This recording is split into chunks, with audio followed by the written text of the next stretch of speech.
Hello hello students. Polytechnic पाठशाला पर एक बार पुनः आपका स्वागत है। लास्ट क्लास में हमने organic compound and it's related IUPAC nomenclature के क्लास देखे। आज जो हमारा उसी चैप्टर्स में एक जो यूनिट्स है पॉलीमर, जिससे आपके एग्जाम में क्वेश्चन बनते हैं, अच्छे क्वेश्चन बनते हैं, जिसको आप अच्छे से देखोगे। माने यूपीएससी तो नॉर्मल है, जिसमें आप अगर हल्का भी प्रयास करोगे तो बहुत आसानी से उसको सीख सकते हो। मैंने लास्ट क्लास में पढ़ाया भी है। अब यहाँ पे आप जो है, जो आपका नेक्स्ट यूनिट है वो है आपका पॉलीमर, माने जिसको हिंदी में हम बोलते हैं बहुलक। तो इस चैप्टर में आप जो है ये जान पाओगे कि जैसे जो पॉलीमर है, पॉलीमर एक तरीके से हम कह सकते हैं कि बहुत ही एक तरीके से क्या है, छोटे छोटे मोनोमर्स से मिलकर एक बहुत ही लार्ज मॉलिक्यूलर वेट टाइप के कंपाउंड का फॉर्मेशन करते हैं, और जिसको हम माने पॉलीमराइजेशन के बेसिस पे वो कंपाउंड फॉर्म होते हैं, जिसको हम पॉलीमर की संज्ञा देते हैं, बहुलक बोलते हैं। देखिए, पॉलीमर का जो हमारे डेली लाइफ में यूज है, पॉलीमर ने हमारे एक तरीके से कह सकते हैं कि दैनिक दिनचर्या को मॉडर्न बना दिया। माने आप ये जान रहे हैं कि अगर सारी चीज़ें मेटल की होती तो हम माने कितना डिफ़िकल्टीज का सामना करना पड़ता। हाँ, जो आपके बैक जो गाड़ियां हैं, वो सारे पार्ट्स गाड़ियों के केवल व केवल मेटल के होते हैं। आप जान रहे हैं कि आज एक हल्के से हल्के जो है नैनो गाड़ी का भी नाम आपने सुना है, कि जिसमें आप जो है कुछ प्लास्टिक्स इंस्ट्रूमेंट लगा के एक जो है इंजन, केवल अपने इंजन जो भी है वो मेटल के हैं, और बाकी सारी चीज़ें आपने प्लास्टिक्स के यूज करके जो है गाड़ी आपने बना लिया है। या फिर आप ये कह सकते हैं कि जो हम यहाँ पे इतने जितने भी जो है बाल्टी, कम्ब, हाँ, ये सूज, ये सभी लोगों को जो पॉसिबल है, जो सभी लोग आज इसको जो है पहन पा रहे हैं, ये सब जो है एक तरीके से इसी केमिस्ट्री की देन है, पॉलीमर की ही देन है। तो पॉलीमर जो है बहुत ही इंटरेस्टिंग चैप्टर है आपके लाइफ के लिए, और जो है मैंने इंजीनियरिंग में इसका जो रोल है वो सारी चीज़ें हम यहाँ पे देखेंगे। तो पॉलीमर या बहुलक में आप क्या जानोगे या क्या सीखोगे, तो देखिए, कहा जा रहा है कि सम डिफिनीशन, सबसे पहला ही डिफिनीशन यहाँ पे बहुलक का ही आपको बताया जा रहा है कि पॉलीमर्स होता क्या है, इसको कैसे आप समझोगे। तो कहा जा रहा है कि बहुलक वे पदार्थ हैं जिनके अणुभार बहुत अधिक होते हैं, जिनके अणुभार जो होते हैं वो बहुत अधिक होते हैं। अतः इनको जो है बृहत अणु, या जो है हम जिसको बोल सकते हैं माइक्रो मॉलिक्यूल्स भी कहते हैं। किसी भी बहुलक का प्रत्येक अणु किसी साधारण संरचनात्मक इकाई की बहुत बड़ी संख्या का बना होता है। बात समझ रही, समझिएगा। जिन्हें हम जो है कह रहे हैं कि एकलक या फिर मोनोमर कहते हैं।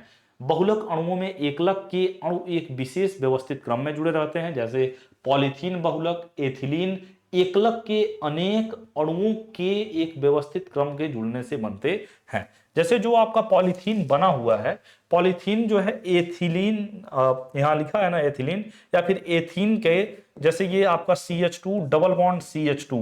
अब इसी का जब आप क्या करा देते हैं, पॉलीमराइजेशन करा देते हैं, पॉलीमराइजेशन, तो ये जो है छोटे छोटे मोनोमर्स में जो है क्या कर जाते हैं, इस तरीके से CH2 CH2 CH2, हाँ, CH2, फिर इस तरीके से CH2, फिर ये जो है जो आपका CH2, ये इस तरीके से एक रिपीटेड यूनिट में जो है क्या हो जाते हैं, कन्वर्ट हो जाते हैं।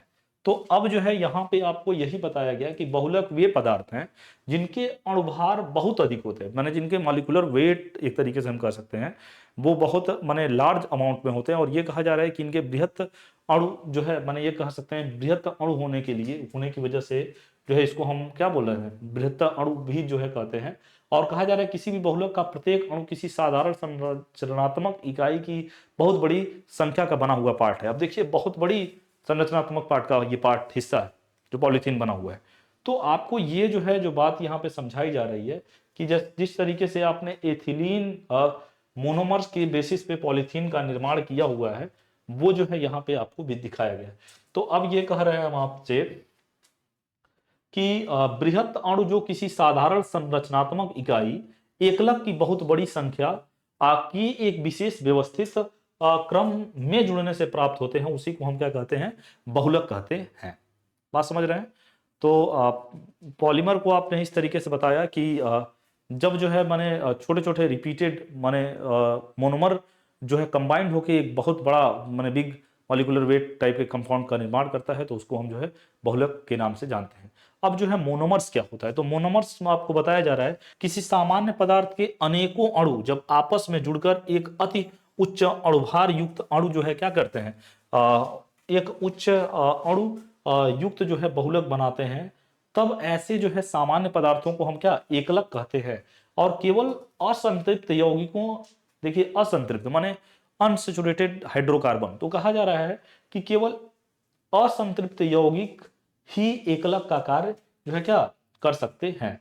अब जो है हाई पॉलीमर क्या होता है, तो हाई पॉलीमर को आप कैसे बताओगे, तो आपसे बोला जा रहा है वे पदार्थ जिसका अणुभार बहुत अधिक होता है और जिसमें संरचनात्मक अवयव जो है एकलक बारंबार जो है आते हैं, उसे हम उच्च बहुलक का संज्ञा कहते हैं या उच्च बहुलक के नाम से जानते हैं।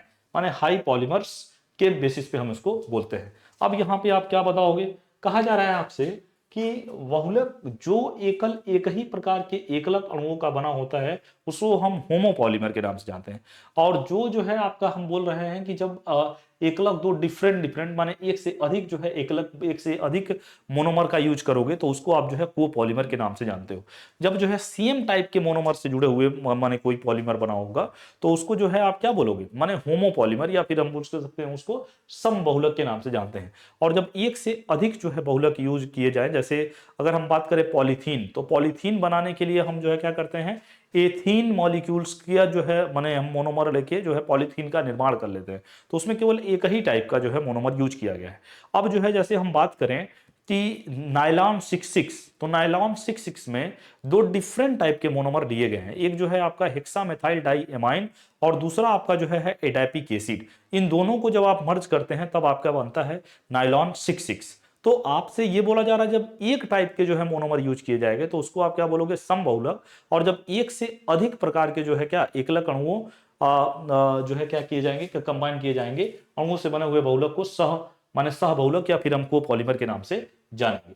अब जो है बहुलीकरण क्या होता है, तो जिस प्रक्रिया से ये माने बहुलक का निर्माण होता है उसी प्रक्रिया को हम क्या कहते हैं, पॉलीमराइजेशन का नाम जान कहते हैं। तो देखिए कहा जा रहा है बहुलीकरण अभिक्रिया वह अभिक्रिया है जिसमें एकलक के अनेक अणु जुड़कर जो है क्या किसी बृहत अणु या बहुलक का निर्माण करते हैं, उसी को हम पॉलीमराइजेशन की संज्ञा दिए हैं। अब यहाँ पे एथीन एक जो है क्या है एकलक है जिसका हमने पॉलीमराइजेशन कराया और जिसमें हमने क्या बना दिया, इसका पॉलीथीन बनाया और जो है ये बहुलक आपको दिए गए। अब बहुलीकरण की औसत डिग्री माने एवरेज डिग्री ऑफ पॉलीमराइजेशन, तो एवरेज डिग्री ऑफ पॉलीमराइजेशन को कैसे समझाओगे भाई, तो आपसे ये बोला जा रहा है कि बहुलक में एकलक अणुओं के जितने अणु आपस में क्या होते हैं, आपस में जुड़ते हैं, वह बहुलीकरण की डिग्री कहलाती है। देखिए बहुत ही आसान शब्दों में आपसे कहा जा रहा है कि जो बहुलक माने पॉलीमर में जो मोनोमर अणुओं के जितने अणु आपस में क्या होते हैं, जितने नंबर्स ऑफ जो है मॉलिक्यूल्स उसमें कंबाइंड होंगे, आपस में क्या होंगे, में जुड़ते हैं, वह बहुलीकरण की डिग्री क्या कहलाती है, बहुलक की जो है डिग्री ऑफ पॉलीमराइजेशन के नाम से जानते हैं। अब किसी भी बहुलीकरण में आपसे बोला जा रहा है अभिक्रिया के सैकड़ों से लेकर लाखों एकलक जो है क्या अणुओं के, सॉरी हमने बोला कि रिपीट कर रहा हूं मैं इस वर्ड को, किसी भी बहुलीकरण में, देखिए बोला जा रहा है किसी भी बहुलीकरण में माने पॉलीमराइजेशन में अभिक्रिया के सैकड़ों से लेकर लाखों एकलक, माने एक तरीके से हम बोल सकते हैं कि थाउजेंड्स एंड लाख से भी ज्यादा मोनोमर्स जो है क्या मोनोमर यौगिकों के अणु की जो है पुनरावृत्ति संभव होती है। अतः बहुलीकरण की कोई निश्चित औसत डिग्री नहीं हो सकती है, माने बहुत सारे छोटे छोटे रिपीटेड मोनोमर्स जो है कंबाइन करके एक लार्ज जो है मॉलिक्यूलर वेट टाइप का कंपाउंड का फॉर्मेशन करता है। तो अब जो है यहाँ पे आप बोल रहे हैं कि औसत अणुभार या फिर एवरेज मॉलिक्यूलर वेट को आप कैसे बताओगे, तो कहा जा रहा है कि भिन्न भिन्न बहुलकों में बहुलीकरण की डिग्री भी क्या होती है, भिन्न भिन्न होती है। बहुत स्वाभाविक सी बात है कि डिफरेंट डिफरेंट बहुलक में जो है जो बहुलीकरण की डिग्री होगी वो डिफरेंट डिफरेंट होगी, अर्थात जो है उसमें उपस्थित श्रृंखलाओं की लंबाई भी अलग अलग होती है। अतः बहुलक के किसी नमूने में उपस्थित बृहत अणुओं के अणुभार भी अलग अलग होते हैं। अब आपसे यह बोला जा रहा है कि यही कारण है कि क्या बहुलकों के अणुभार का औसतन मान लिया जाता है, माने उसका जो है एक एवरेज मॉलिक्यूलर वेट आप लेते हो।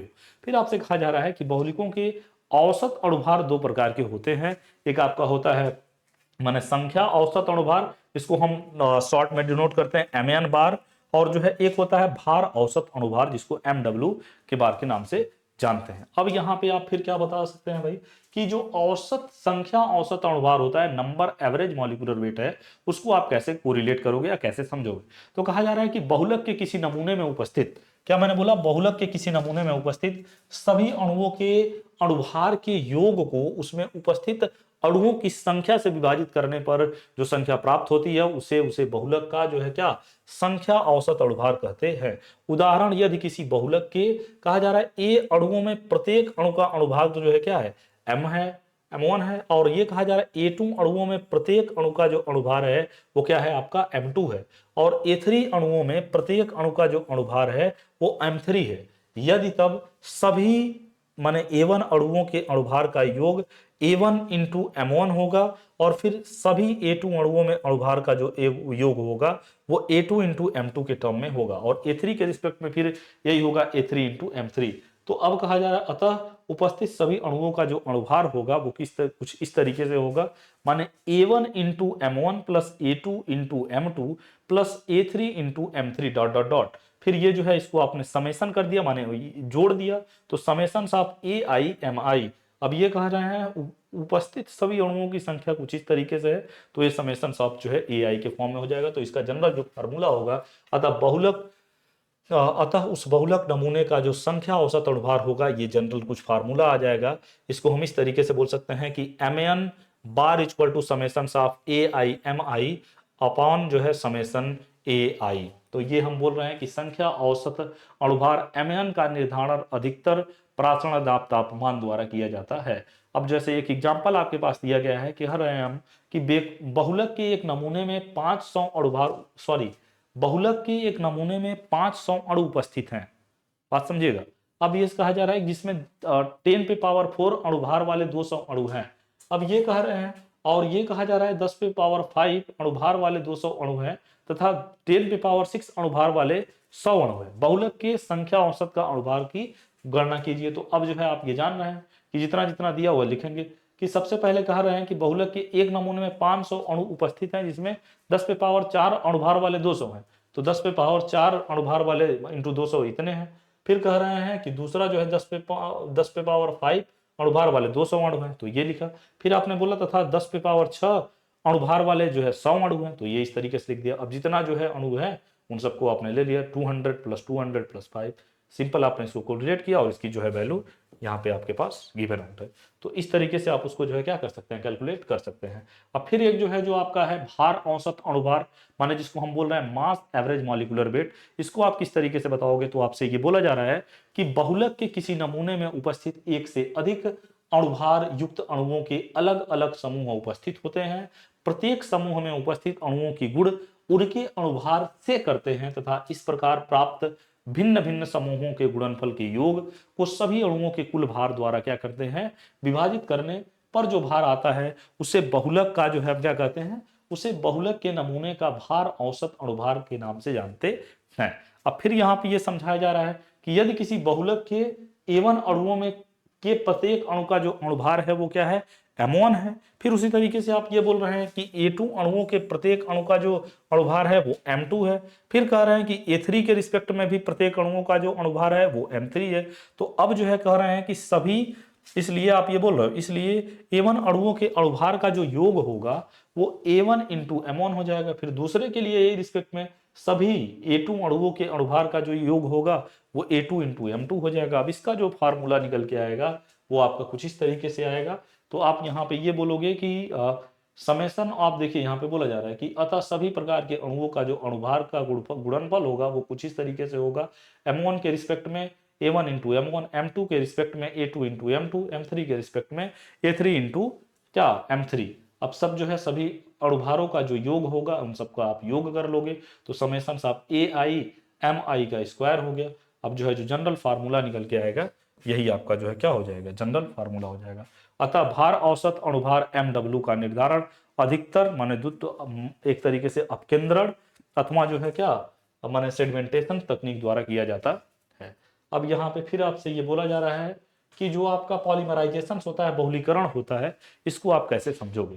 तो देखिए बहुलीकरण क्या होता है, इसको आप कैसे सीखोगे या कैसे जानोगे। तो हम ये कह रहे हैं कि जब किसी पदार्थ के दो या दो से अधिक अणु आपस में संयुक्त होकर एक संकीर्ण यौगिक बनाते हैं, एक माने कॉम्प्लेक्स जो है कंपाउंड बनाते हैं, तो यही हम कह रहे हैं जब किसी पदार्थ के दो या दो से अधिक अणु आपस में संयुक्त होकर एक संकीर्ण यौगिक बनाते हैं, इसका अणुभार लिए गए यौगिक का सरल गुणन होता है तथा नए संकीर्ण यौगिक फिर से सरलता पूर्वक पहले वाले यौगिक देते हैं। तो इस परिघटना या इस फिनोमेना को ही हम पॉलीमराइजेशन कहते हैं तथा प्राप्त संकीर्ण यौगिक बहुलक जो है क्या पॉलीमर के नाम से जाने जाते हैं। बहुलीकरण की क्रिया को निम्न उदाहरण से समझा जा सकता है। जैसे यहाँ पे क्या है, एक एकलक है तो यहाँ पे क्या फॉर्म हो गया, ये एक बहुलक बना हुआ है। तो अब जो है बहुलीकरण की अभिक्रिया एक उत्क्रमणीय जो है क्या है, एक उत्क्रमणीय अभिक्रिया है जिसमें नए प्रकार के क्या आबंध जैसे कार्बन कार्बन कार्बन एन आदि नहीं क्या करते हैं, बनते हैं। बहुलीकरण का आधुनिक विचार भिन्न होता है, अतः इसकी परिभाषा भी अलग अलग है।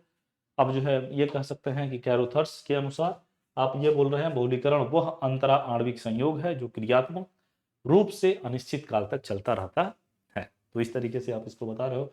अब बहुलीकरण के कुछ अभिलक्षण बता दीजिए, कैरेक्टरिस्टिक्स ऑफ अ पॉलीमराइजेशन। तो बहुलीकरण प्रक्रियाओं की कुछ निम्न विशेषताएं हैं, वो क्या है, तो अभी आपने देखा कि इस प्रक्रिया में एक ही पदार्थ के दो या दो से अधिक जो है अणु आपस में संयोग करके जो है क्या बहुलक का निर्माण करते हैं। और दूसरा फिर आपसे बोला जा रहा है कि बहुलक यौगिक का अणुभार प्रारंभिक यौगिक माने एकलक के अणुभार के सरण गुणन अनुपात में होता है। और फिर आपसे बोला जा रहा है इस प्रकार में बहुलक के अतिरिक्त अन्य पदार्थों के छोटे छोटे अणु जैसे H2O NH3 आदि नहीं बनते हैं। तो इस तरीके से ये जो है इसका माने आप कुछ क्या देख रहे हो, कैरेक्टरिस्टिक्स देख रहे हो। फिर आपसे बोला जा रहा है कि यह एक उत्क्रमणीय माने रिवर्सिबल अभिक्रिया है, अतः बहुलक यौगिक को एकलक यौगिक के अणुओं में आसानी से परिवर्तित किया जा सकता है। अब फिर कहा जा रहा है इस प्रक्रिया में किसी नए प्रकार के आबंध वे जो एकलक अणुओं में उपस्थित न हो, जैसे carbon carbon single bond, carbon and nitrogen आदि नहीं बनते हैं। अब जो है आपको हम कहें कि पॉलीमराइजेशन के आप जो है टाइप बता दो, माने बहुलीकरण के प्रकार। तो अब जो है यहाँ पे जो एक तरीके से जो आपका पॉलीमराइजेशन है वो बेसिकली दो टाइप के यहाँ पे टू टाइप्स के लिए गए हैं। एक जो है एडिशन पॉलीमराइजेशन और दूसरा आपका होता है कंडेंसेशन पॉलीमराइजेशन। एक होता है आपका योग बहुलीकरण और दूसरा होता है आपका संघनन बहुलीकरण। तो यही हम कह रहे हैं बहुलीकरण अभिक्रिया दो प्रकार की होती हैं, एक योग बहुलीकरण और दूसरा क्या है संघनन बहुलीकरण।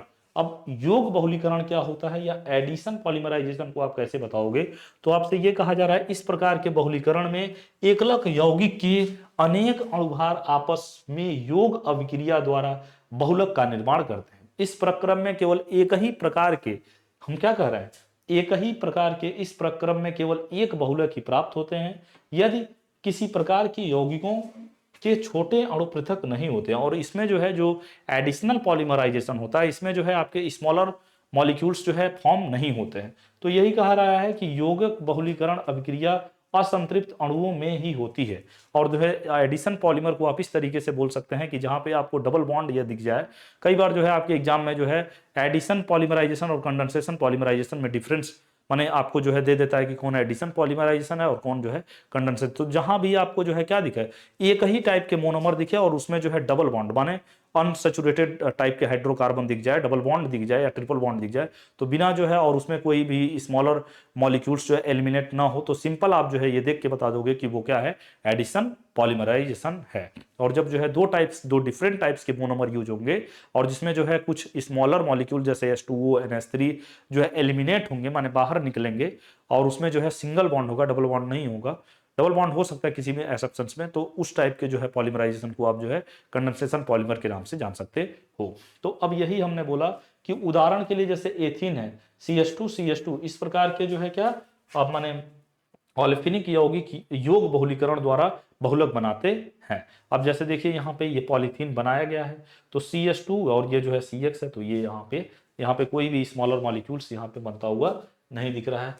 तो ये हम कह रहे हैं अब जो है संगणन बहुलीकरण माने इस प्रकार के बहुलीकरण में अब देखिए यहाँ पे अभी लास्ट पीछे मैं आ रहा हूँ, एक ही टाइप का मोनोमर यूज किया जा रहा है खाली एथीन, और यहाँ पे जो है जो आपका कंडेंसेशन पॉलीमर है इसमें एक बहुलक ये लिया गया है और ये जो है एक बहुलक ये लिया गया है, ठीक ना। एक जो है देखिए हेक्सामेथाइल डाइएमीन और ये एडेपिक एसिड, तो दो अलग अलग दो डिफरेंट टाइप्स के मोनोमर लिए गए हैं और ये जो है आपको यहाँ पे नाइलॉन 66 मिला हुआ है और एक छोटा सा मॉलिक्यूल भी जो है क्या एलिमिनेट हुआ है।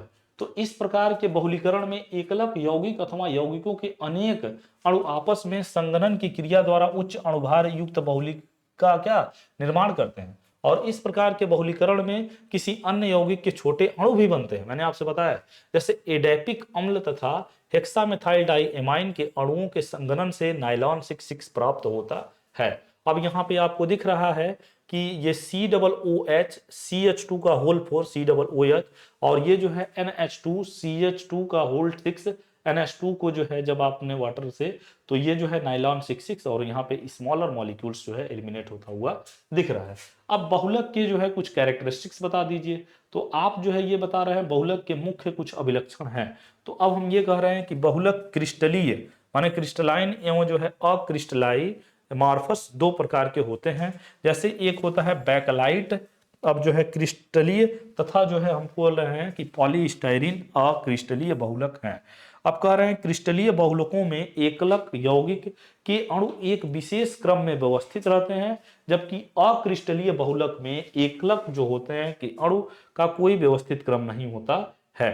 फिर आप क्या बता रहे हैं कि क्रिस्टलीय माने क्रिस्टलाइन बहुलक कठोर तथा अधिक घनत्व वाले होते हैं, जबकि अक्रिस्टलीय जो बहुलक होते हैं वो लचीले स्वभाव के, माने एक लचीले खाने का क्या मतलब है, जो आसानी से कंप्रेस हो जाए, जैसे चेयर है उसको आप जो है क्या कर सकते हैं, ऐड कर सकते हैं। तो माने लचीले स्वभाव के होते हैं, इनके इनका जो घनत्व है वो भी जो है क्या होता है, कम होता है। तो इस तरीके से ये जो है आप उसके क्या कर रहे हैं, कैरेक्टरिस्टिक्स बता रहे हैं। अब कहा जा रहा है क्रिस्टलीय बहुलक का प्रमुख उदाहरण बेकेलाइट है तथा अक्रिस्टलीय बहुलक का प्रमुख उदाहरण जो है पॉलीविनाइल एसीटेट होता है। इस प्रकार कम अणुभार वाले बहुलक मुलायम तथा अधिक अणुभार युक्त वाले बहुलक कठोर होते हैं। फिर आपसे बोला जा रहा है कि बहुलक की विलेयता उसकी संरचना पर निर्भर करती है। वे बहुलक जिसमें ध्रुव समूह OH और COOH आदि होते हैं, ध्रुव बहुलक जैसे जब जल एल्कोहल आदि में विलेय होते हैं। इस प्रकार अध्रुवी समूह जैसे हाइड्रोकार्बन समूह युक्त बहुलक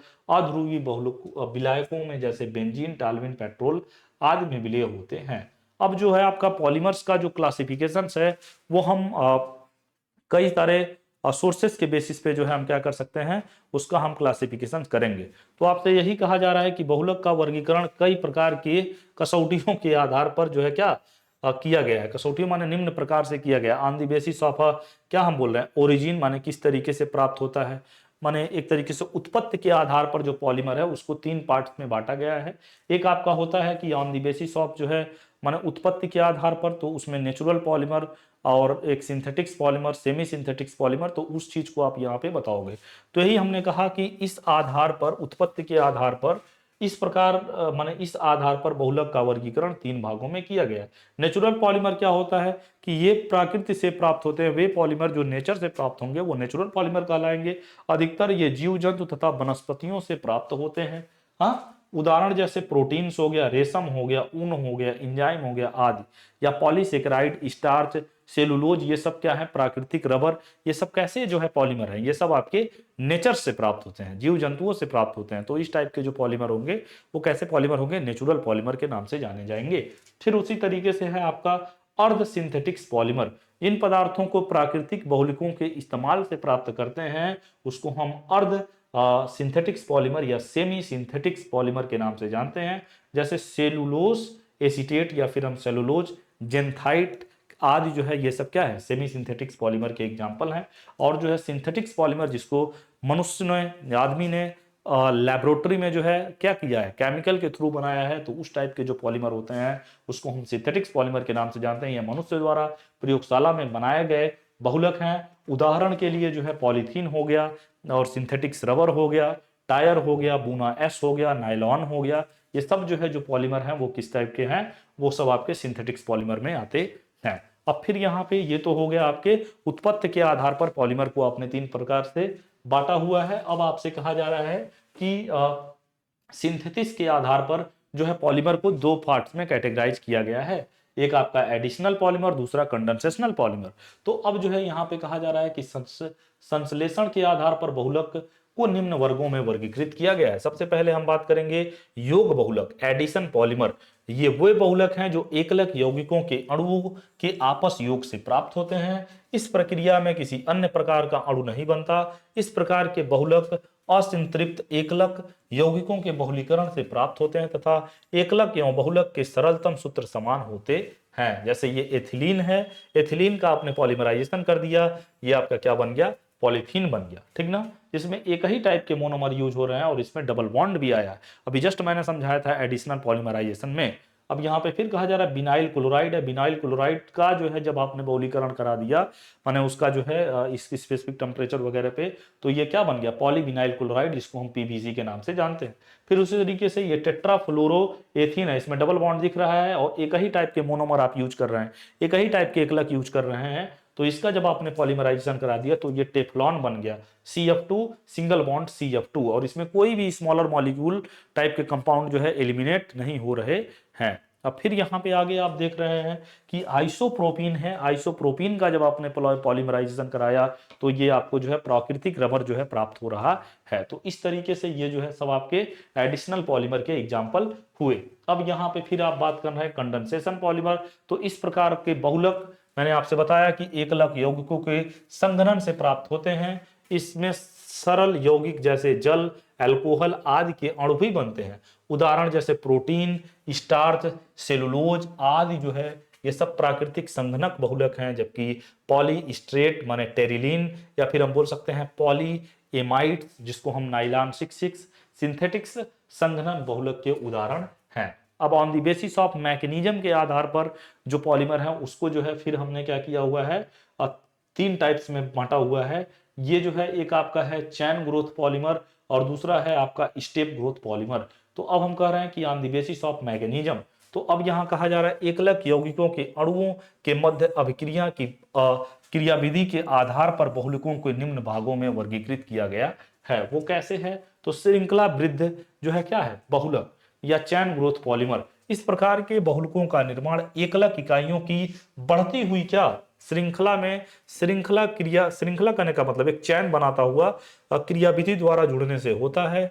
एकलक इकाई किसी प्रारंभिक माने इनिशिएटर जैसे कार्बनिक परऑक्साइड की जो है क्या मैं बोल रहा हूं उपस्थिति में क्रियाशील मध्यावर्ती जैसे मुक्त मूलक अथवा आयन में परिवर्तित हो जाती हैं, जो एकलक के अन्य अणुओं के जो है क्या साथ क्रिया करके कुछ बड़ी क्रियाशील मध्यवर्ती बनाती हैं, या फिर एकलक के अन्य अणु से क्रिया करता है तथा एक और बड़ा जो है क्या क्रियाशील मध्यवर्ती बनाता है। इस प्रकार के यह क्रम चलता रहता है तथा बहुलक का निर्माण करता है। उदाहरण जैसे पॉलीथीन, अभी हमने आपको बताया था कि आप देख रहे थे कि जो है क्या रिपीटेड यूनिट जो है क्या करते जा रहे थे, बनते जा रहे थे।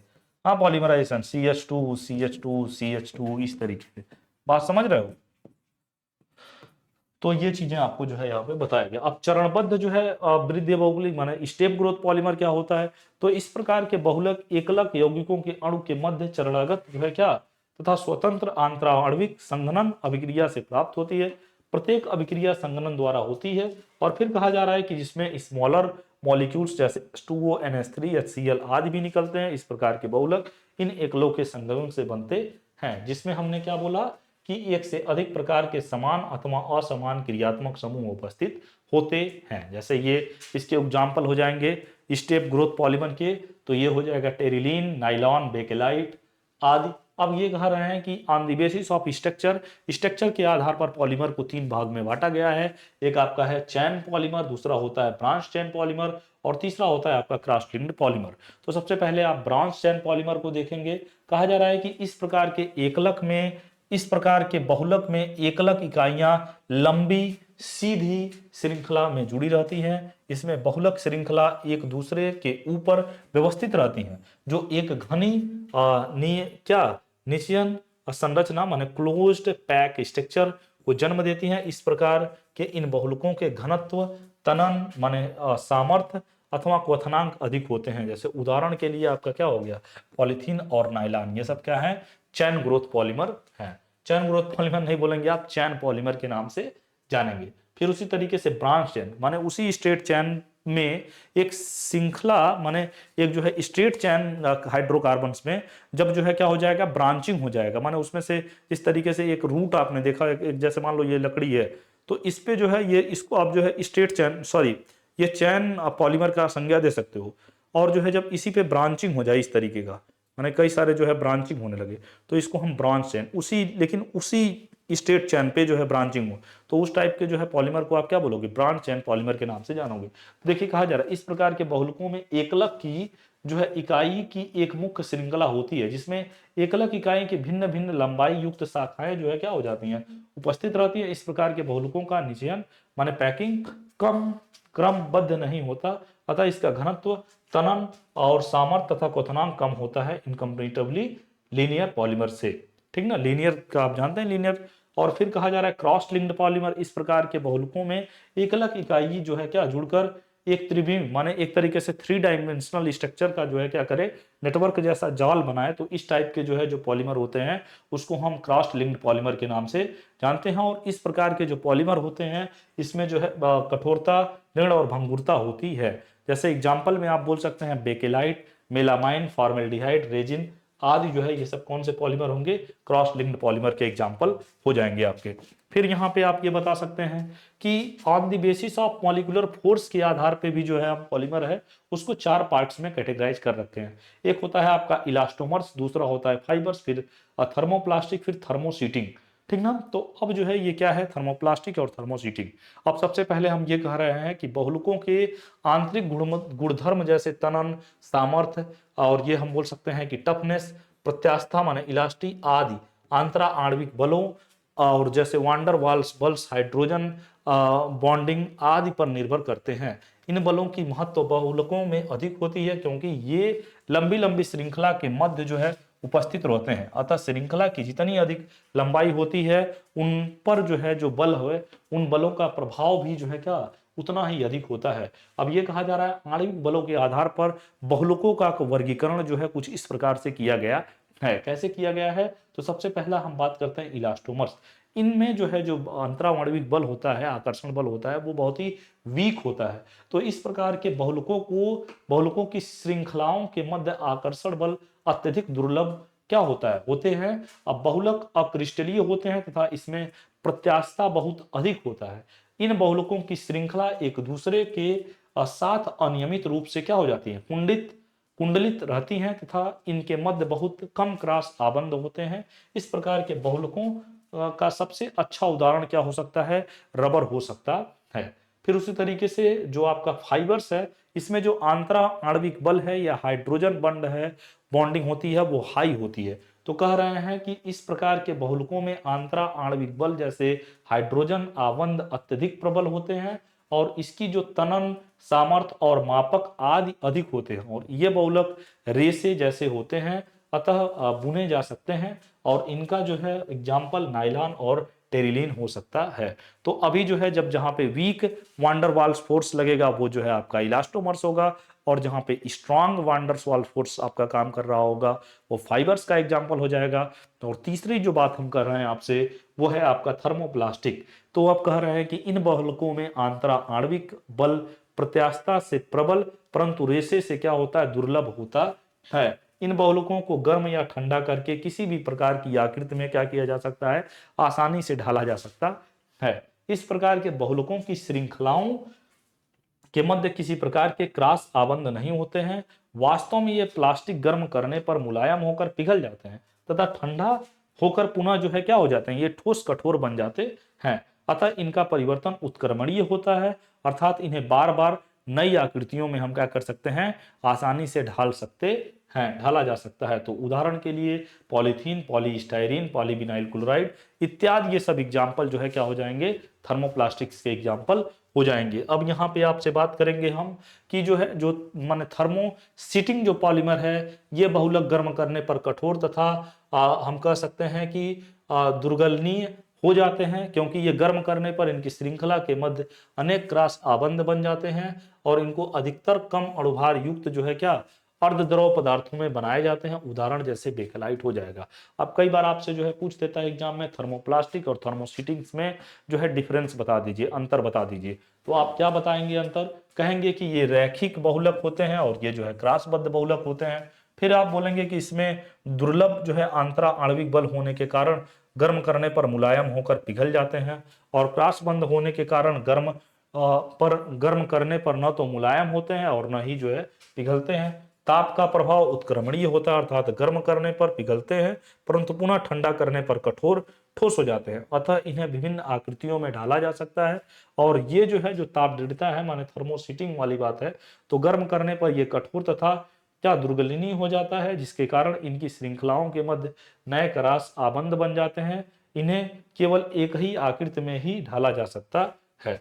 फिर कहा जा रहा है इसका जो माने थर्मो प्लास्टिक्स है, इसका एग्जाम्पल हो सकता है पॉलीथीन, पॉलीस्टाइरीन, पीवीसी, टेफलॉन इत्यादि। और इसके जो है जो थर्मोसीटिंग्स है इसमें बेकेलाइट, फॉर्मेल्डिहाइड रेजिन आदि जो है इसके उदाहरण हो जाएंगे। तो इसका जो डिफरेंस है वो आप देख लेंगे। अब कुछ बहुलकों तथा उनके औद्योगिक अनुप्रयोग, माने ये तो आपके जो है क्लासिफिकेशंस बताए गए कि पॉलीमर्स के जो है क्लासिफिकेशंस आप किस तरीके से करोगे। तो सबसे पहले आपने बोला कि सोर्सेस के आधार पर पॉलीमर को आपने 3 पार्ट्स में कैटेगराइज किया रखा है। एक आपका नेचुरल पॉलीमर जो नेचर से, सेमी सिंथेटिक्स जो है जिसको आपने माने नेचर और जो है सिंथेटिक्स को मिलाकर बनाया, और सिंथेटिक्स पॉलीमर वे जो मानव ने लैबोरेटरी में बनाया वो सिंथेटिक्स पॉलीमर हुआ। फिर आपने बोला कि जो है मैकेनिज्म के आधार पर पॉलीमर को 2 पार्ट्स में आपने कैटेगराइज कर रखा था। एक जो है आपका एडिशनल पॉलीमर, दूसरा कंडेंसेशन पॉलीमर। एडिशन पॉलीमर जिसमें एक टाइप के मोनोमर यूज हुए हैं और जिसमें रिपीटेड मॉलिक्यूलर यूनिट स्मॉलर नहीं निकल रहे थे, उसमें एग्जांपल आपका पॉलीथीन वगैरह हो गया था। फिर उसी तरीके से कंडेंसेशन पॉलीमर में 2 डिफरेंट टाइप के जब मोनोमर यूज करेंगे तो कंडेंसेशन पॉलीमर बनेगा, और उसमें एग्जांपल हेक्सामेथाइल डाइएमाइन एक मोनोमर हो गया और एडेपिक एसिड एक मोनोमर हो गया। दोनों को जब आप मर्ज करेंगे, दोनों को आप जब पॉलीमराइजेशन कराएंगे, बहुलीकरण कराएंगे, तो आपको जो है नाइलॉन 66 मिलेगा। तो इस तरीके से, और उसमें जो है स्मॉलर मॉलिक्यूल्स वाटर या फिर अमोनिया जैसी पार्ट्स कुछ मिल सकते हैं। फिर उसी तरीके से आपने बोला स्ट्रक्चर के आधार पर पॉलीमर को 3 पार्ट्स में बांटा गया है। एक आपका लीनियर चेन पॉलीमर या फिर बोल सकते हैं लीनियर पॉलीमर, दूसरा ब्रांच चेन पॉलीमर, और तीसरा जो है आपका क्या है क्रॉस लिंक्ड पॉलीमर। और फिर जो है आपने बोला कि मैंने इंटरमॉलिकुलर फोर्स के आधार पर पॉलीमर को 4 पार्ट्स में बांटा, या मॉलिकुलर फोर्स के आधार पर पॉलीमर को 4 पार्ट्स में बांटा, इलास्टोमर्स और फाइबर्स, थर्मोप्लास्टिक और थर्मोसीटिंग। अब यहाँ पे हम बात करेंगे कि जो आपके ये पॉलीमर्स आपने सभी पढ़े हुए हैं उनके कुछ जो माने एप्लीकेशंस हैं, some additional polymer and their industrial application जो है जो हमारे डेली लाइफ में यूज है, उन सबको जो है हम यहाँ पे क्या करेंगे एक एक करके जानेंगे और सीखेंगे। तो देखिए सबसे पहला बात आपसे पॉलीथीन को ही लेके चल रहे हैं हम। तो पॉलीथीन क्या है, ये आप जानते हैं कि इसका उपयोग हमारे लाइफ को बहुत ही मॉडर्न बनाया। हाँ, तो सबसे पहले हम बात करेंगे कि इसको पॉलीथीन माने पॉलीथीन भी कहते हैं, और यह एक जो है समबहुलक है। अब कहा जा रहा है समबहुलक माने एक तरीके से होमो पॉलीमर के नाम से जान सकते हैं। एकलक इसमें लेते हैं पॉलीथीन बनाने के लिए एथिलीन, इसका general formula CH2 double bond CH2 है। अब विचरण क्या है, यह बहुलक एथिलीन अणुओं के बेंजाइल परऑक्साइड की उपस्थिति में। अब जो है आप बहुलीकरण कर रहे थे ना, कराने का मतलब किसी चीज को लेके किसी चीज में मिलाना, प्रोसेस गर्म करना, हीट करना, तब जो है जाके पॉलीथीन बनता है। ऐसा थोड़ी ना है कि एथिलीन लेके तुरंत आप पॉलीथीन बना देंगे, नहीं। तो यही लिखा गया है, कहा जा रहा है कि यह बहुलक माने एथिलीन अणुओं के बेंजाइल परऑक्साइड की उपस्थिति में मुक्त मूलक बहुलीकरण द्वारा प्राप्त किए जाते हैं, और इसमें 100 से 1000 एथिलीन की इकाइयां जुड़कर लंबी श्रृंखला बनाती हैं। ये एथिलीन है, परऑक्साइड आपने लिया हुआ है, तब यहाँ पे जाके आपको पॉलीथीन मिला हुआ है। अब इसकी कुछ गुण बता दीजिए, गुण माने इसकी कुछ प्रॉपर्टीज बता दीजिए। यह एक सफेद रंग का पारदर्शक बहुलक है जो जल में क्या है अविलेय है, तथा इस पर तैरता रहता है, तथा जल पर जो है तैरता रहता है। यह एक ताप सुगढ़ है, और जो है यह विद्युत रोधी एवं अम्ल तथा रासायनिक क्या है प्रतिरोधक है। अब जो है इसका उपयोग क्या है, इसका औद्योगिक उपयोग बता दीजिए, इंडस्ट्रियल एप्लीकेशन बता दीजिए। तो इसका उपयोग खिलौना, ग्लास, बोतल, एप्रन, बीकर आदि बनाने में हम करते हैं। यह विभिन्न सामग्रियों को पैक करने तथा थैली बनाने में किया जाता है। तो इस तरीके से ये पॉलीथीन है। अब जो है फिर आपसे कहा जा रहा है कि जो आपका पॉलीस्टाइरीन है इसके बारे में थोड़ा पढ़ेंगे। पॉलीस्टाइरीन का जो बहुलक है उसको आप याद करेंगे। इस बहुलक को हम स्टाइरोन अथवा जो है क्या स्टाइरोफोम भी कहते हैं। यह भी एक समबहुलक है। जैसे इसमें हमारा जो एकलक है ये याद रखेंगे कि पॉलीस्टाइरीन बनाने के लिए कौन सा एकलक लेंगे, तो आप कहेंगे कि सर स्टाइरीन को लेके हम क्या बनाएंगे पॉलीस्टाइरीन। इसका जो फार्मूला है C6H5, फिर सिंगल बॉन्ड में CH और CH2। अब इसका जो है विचरण कैसे माने कैसे इसको बनाते हैं, तो यह बहुलक स्टाइरीन, देखिए ये बोला जा रहा है स्टाइरीन अणुओं के बेंजाइल परऑक्साइड की उपस्थिति में मुक्त मूलक बहुलीकरण द्वारा प्राप्त किया जाता है। स्टाइरीन को एथिल बेंजीन की AlCl3 के साथ 600 डिग्री सेंटीग्रेड पर गर्म करने पर ये क्या होता है, स्टाइरिन आपको प्राप्त होता है। तो एथिल बेंजीन है, इसको हमने AlCl3 के प्रेजेंस में 600 डिग्री सेंटीग्रेड पर हीट किया तो स्टाइरिन बना। फिर स्टाइरिन को जो है आपने क्या किया हुआ है, यही C6H5COO2 के साथ जैसे ही मैंने रिएक्शन कराया तो ये पॉली स्टाइरिन का निर्माण यहाँ पे हुआ। फिर यहाँ पे आप कह रहे हैं कि इसका जो है उपयोग बता दीजिए, इसके कुछ गुण बता दीजिए कैसे पहचानेंगे। तो यह भी एक सफेद रंग का पारदर्शक बहुलक है जो जल में अविलेय है, माने घुलता नहीं है और उस पर तैरता रहता है। यह ताप सुदृढ़ जो है क्या है, माने थर्मोप्लास्टिक बहुलक है। यह विद्युतरोधी, अम्ल तथा रासायनिक प्रतिरोधक तथा भंगुर होता है। भंगुर माने का मतलब इसको टूटने पे ये बिखर जाता है, बात समझिएगा। फिर जो है औद्योगिक माने इंडस्ट्रियल एप्लीकेशन क्या है, तो इसका उपयोग खिलौना, कंघी और जो है कहा जा रहा है कि छाते, टायर्स, मुलायम वस्तुओं की पैकिंग, रेफ्रिजरेटर आदि, टेलीविजन बनाने में किया जाता है। अब बिनाइल एसीटेट या फिर हम बोल सकते हैं पॉली बिनाइल एसीटेट, इसको हम शॉर्ट में बोलते हैं। ये देखिए पॉली वनाइल एसीटेट, अब यहाँ पे क्या है PVA। अब ये भी एक जो है समबहुलक है। बिनाइल एसीटेट जो है इसका एकलक है, इसका जो छंदल फार्मूला है CH3COOCH CH2।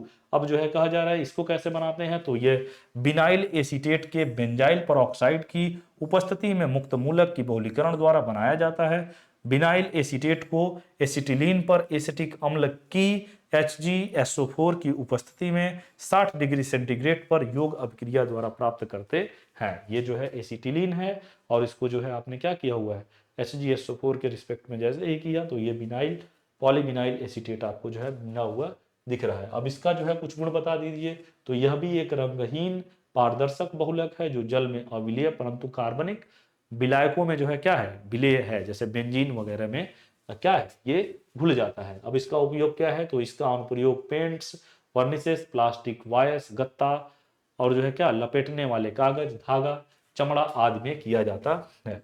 अब यहाँ पे PVC की बात करेंगे, पॉलीविनाइल क्लोराइड, ये भी एक समबहुलक है। इसका जो एकलक है वो विनाइल क्लोराइड है। फार्मूला आपको याद रखना है CH+CHCl। अब इसको जो है कैसे बनाते हैं, तो यह विनाइल क्लोराइड को किसी भी निष्क्रिय विलायक में बेंजाइल परऑक्साइड की उपस्थिति में गर्म कर बनाया जाता है। विनाइल क्लोराइड एसिटिलीन अथवा तथा HCl की 60 डिग्री सेल्सियस पर मर्क्यूरी लवणों की जो है क्या उपस्थिति में योग करके जो है क्या किया जाता है, बनाया जाता है। अब फिर यहाँ पे कहा जा रहा है कि इसके भी कुछ गुण बता दीजिए। तो यह एक गुणहीन अज्वलनशील चूड़ है, यह कठोर और भी जो है हॉर्न पदार्थ है परंतु सुगठिताकारी जो है प्लास्टराइजर की उपस्थिति में इसे अमन माने जो है क्या बनाया जाता है। यह उष्मा तथा रसायनों की रोधी होती है तथा यह एक ताप सुगंध जो है। अब यहाँ पे देखिए ये एसिटिलीन लिया हुआ है, इसको 60 डिग्री सेंटीग्रेड पे मरकरी की प्रेजेंस में बिनाइल क्लोराइड बनाया। अब इसी बिनाइल क्लोराइड को जो है आपने जैसे ही बेंजाइल परऑक्साइड के बेसिस पे जो है क्या किया, हीट किया, तो ये पॉलीविनाइल क्लोराइड जो है आपको यहाँ पे मिला हुआ है। फिर उसी तरीके से आगे इसका जो अनुप्रयोग है, इसका अनुप्रयोग हम बरसाती, हैंडबैग, खिलौना, हाथ पाइप और क्या है ग्रामोफोन के रिकॉर्ड्स, विद्युत रोधी फर्श और जो है मान साइकिल तथा मोटर्स के मडगार्ड्स आदि बनाने में करते हैं। अब पॉलीएक्रोइल नाइट्राइल जिसको PAN के नाम से जानते हैं, इसे हम जो है एक्राइलोन या फिर हम जो से बोल सकते हैं ओरोलोन भी कहते हैं।